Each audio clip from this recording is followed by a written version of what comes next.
Yebo. Siwuqunge simemeze lo muntu ukuthi akabuye.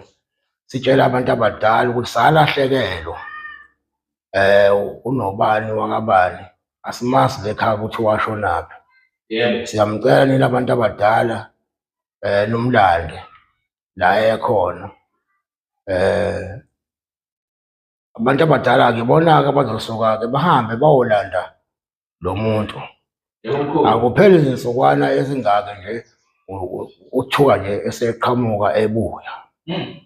Noma ngabe wahamba nini uyabuya. Uma ukuthi-ke lowo muntu esumbizayo mhlambe usashona akasekho emhlabeni, yebo, uyaye abuye lo muntu-ke njengoba esumbiza nje simbiza ngabantu abadala. Yebo mkhulu. Abuye azosho ukuthi hhayi sengashona ngisekho emhlabeni.